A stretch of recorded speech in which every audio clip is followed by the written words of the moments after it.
Hey everybody, welcome back to the channel. It is currently Monday, July 29th. My name is Lucas, and thank you for clicking on my video today.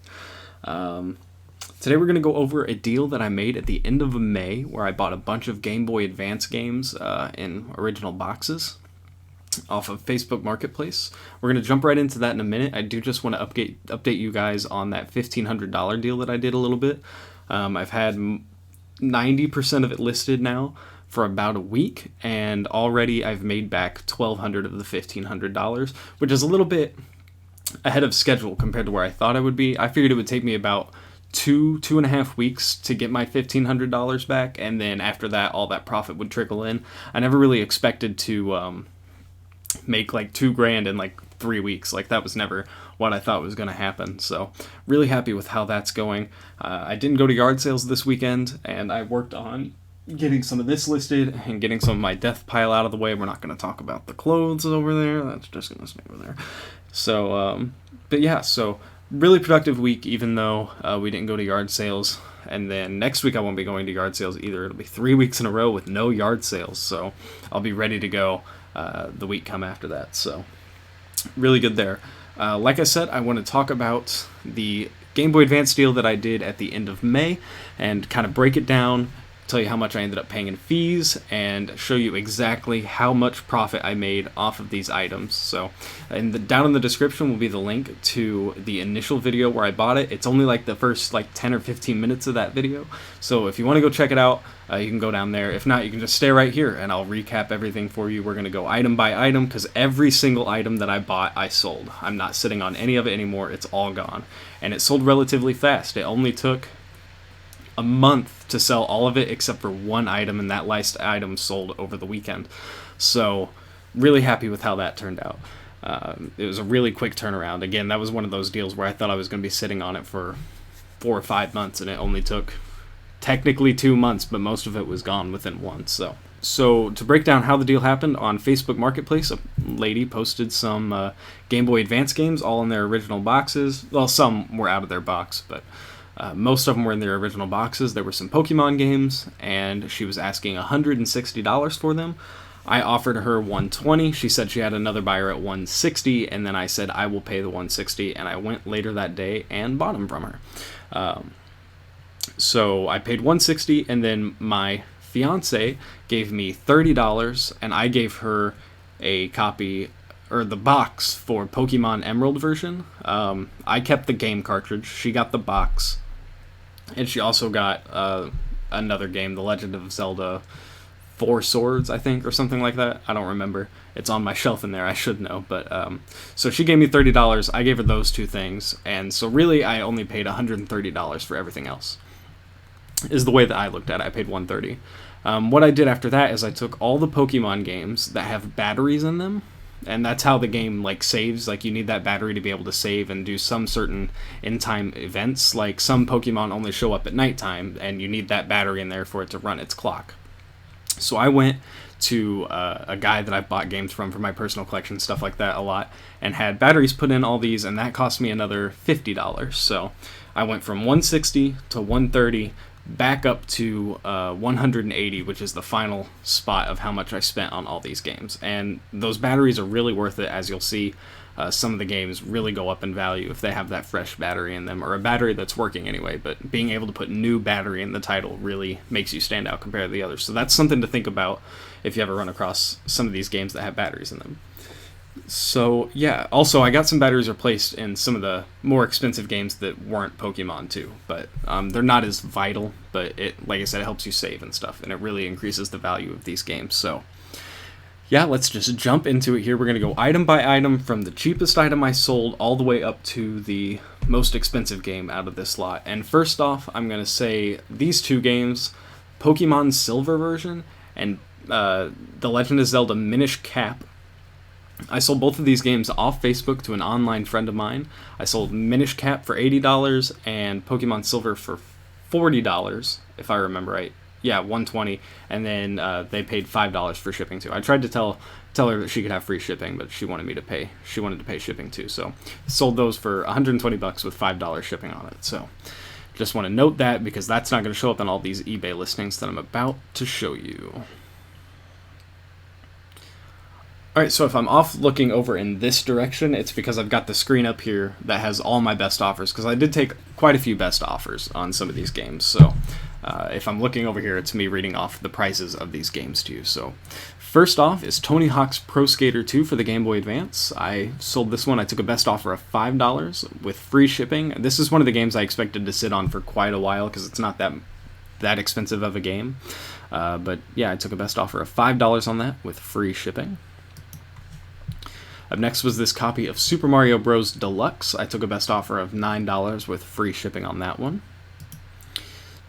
Donkey Kong I sold for full asking price of $9.94 with free shipping. I sold this official Nintendo GameCube memory card for full asking price of $9.94 with free shipping. Mario Kart DS sold for full asking price of $9.94 with free shipping. Kirby's Nightmare in Dreamland I took a best offer and sold for $12 with free shipping. Final Fantasy III for the Nintendo DS sold for full asking price of $14.94 with free shipping. This Nintendo GameCube memory card I sold for full asking price of $14.94. This is one to keep an eye out for, just to point out real fast. This memory card came when you bought a copy of Animal Crossing for the GameCube. So to say that you have a complete in-box copy of Animal Crossing, you need to have this memory card. Mine was in pretty rough shape and still sold for $15, but I think it goes for like around $30. If I remember right, if it's in really good condition. So something to keep an eye out for. Mario and Donkey Kong complete in box I sold for $15 plus shipping, and there's really no rhyme or reason on any of these games if I put shipping on them or not. I don't know, some of them I did, some of them I didn't. There was no strategy behind any of that. Animal Crossing Wild World sold, I took a best offer of $17.94 with free shipping on that one. WarioWare Touched sold for $17.94 full asking price with free shipping. Super Mario 64 DS I took a best offer of $18 on with free shipping. The Legend of Zelda Phantom Hourglass I sold for $18.50 with free shipping. Same goes for Kirby's Dream Land 2. I took a best offer of $18.50 with free shipping. Metroid Prime Hunters, along with its First Hunt demo cartridge, I sold for $19.94 with free shipping, so I took a best offer on that one. Tetris DS sold for full asking price of $19.94 with free shipping. The Legend of Zelda Oracle of Ages, I took a best offer on of $20 with free shipping. Kirby and the Amazing Mirror sold for $21 plus shipping on that one. These next two sold to the same buyer, so Mario and Luigi Superstar Saga complete in the box and Sonic Advance 3 complete in the box. I sold both of those for $44, so about $22 a piece. Well, that would exactly be $22 a piece on those, both complete in their box. Final Fantasy VII sold for $24.94, full asking price with free shipping. Crazy to think that I just got 3 more of those in that deal that I just had last week. Golden Sun and Golden Sun The Lost Age I sold for full asking price of $34.94 with free shipping. Pokemon Blue version I took a best offer of $45 on. The cartridge wasn't in the best shape. It really had some color fading on that. The box was in pretty good shape though, just some corner wear. And then Pokemon Ruby version I took a best offer of $46 on plus shipping. And then these last ones, this one first. Pokemon Emerald version sold for $49.94 full asking price plus shipping on top. This is one of those things where if it didn't have a new battery in it, it would only sell for about $30. So paying that $5 for a new battery got me an extra $20 in gross sale on it. Anyway, these last games, now I can talk about it, all sold for $50 or more. And what I did on these games, I had I charged shipping on all of these games, and what I did is I wrapped them in bubble wrap and then I stuck them in a small flat rate box, so it cost me $7.28 to ship out, which is basically me giving them free shipping after I pay the extra on it. But that way it just had a little bit of extra protection, and it had a little bit of insurance on it. Yeah, all the other ones I just wrapped up in bubble wrap and threw in a poly bag, or a padded bubble mailer thing. Words. The Pokemon Gold version was the last game to sell out of all this stuff, and I took a best offer of $50 on it, plus shipping. Pokemon Yellow version sold for full asking price of $54.94, plus shipping. Mega Man Battle Network in the original box sold for full asking price of $84.94, plus shipping. Pokemon Sapphire version, I took a best offer of $84.94, plus shipping. Pokemon Fire Red version in its original box, it was not complete, as you can see, is that one thing. There's supposed to be a wireless adapter that you can plug into the game to make trading easier. Sold for full asking price of $89.94. And then the most expensive game out of the lot goes to Metroid Zero Mission complete in the box. It sold for full asking price of $99.94. So as you can see here, if you want to pause and see all the breakdown on this stuff and see how much I charged for shipping and how much I ended up paying for shipping, feel free to pause the video and look all this stuff over. The reason why Tony Hawk is red is when I originally put this in my spreadsheet, it all averaged out to each item or each listing cost $5.29. So when I sold Tony Hawk Pro Skater for $5, I was, by my spreadsheet standard, selling it at a loss, even though it really wasn't a loss. So that's why it's red, and it's at negative $3.70 on my plus minus. The numbers that are off to the right of the colors are my PayPal fees per each one.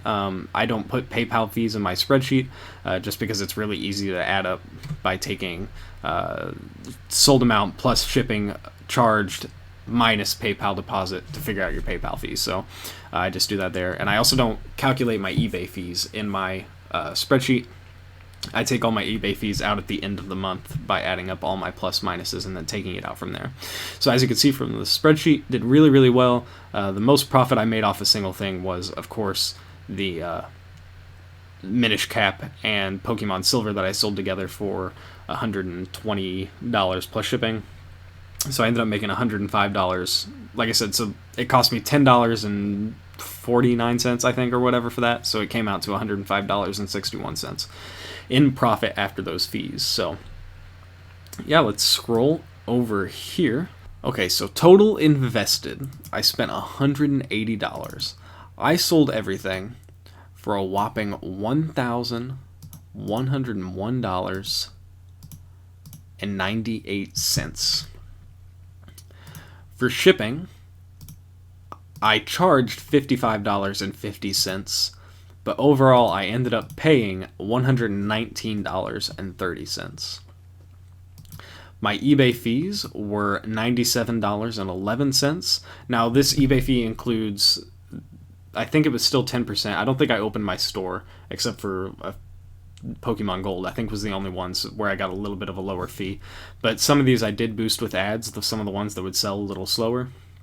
And I think that helped a lot, so that's in there with those eBay fees as well. So $97.11 is actually pretty low. I thought it was going to end up being a little bit higher than that. And then in PayPal fees,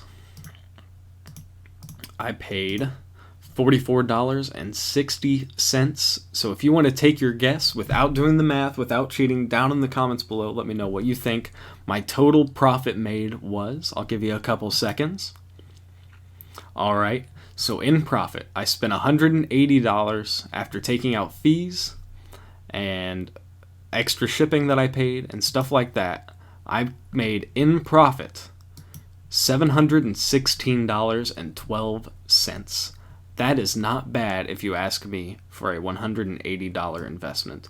And I think it only took me a weekend to list this stuff. Granted, it took me a few hours to do all that. To get all that stuff photographed and listed, a lot of opening, a lot of testing, since a lot of it was cartridge based and stuff like that. So yeah, really good there. $716.12 just to give you guys a little bit of scale, and just to be completely transparent with you, that is not too far away from how much I make in a 2-week period at my full-time job. So 1 weekend, 1 month, and basically 1 month in selling it all, and I turned around and basically added an extra paycheck to my pocket. Not bad at all. So yeah, I think that's going to do it for this video. Well, we can tack on a little bit of housekeeping. Next week, we're going to have a really, really long what sold video. I got a lot of stuff that sold, and like I said, I'm going to be out of town. So I'm going to be throwing the store in vacation mode, even though I'll probably still be here. I think I'm going to throw it in vacation mode and take a few days off and just cool down and not work on anything. Taking a little vacation from the full-time job, we'll take a little vacation from the side job. Maybe get some extra stuff listed, but as for packing and shipping, we're not going to do any of that. No trips to the post office next week. So yeah, that's going to do it for this video. I know it's one of my shorter videos, but I think it's a video that was pretty interesting, and it was cool for me to figure out exactly how much I made off this stuff. So really good profit, really good buy. 10 out of 10 would buy again. Plus, as a video game collector myself, it was really cool to have some of this stuff to hold on to, even if it was just for a little bit. So yeah, shorter video, I know, but I appreciate you watching. And if you like this video, make sure you click the like button below. It really helps out the channel. And as always, subscribe so you know the next time that I release a new video. Thanks for watching, everybody, and I will see you all in the next one.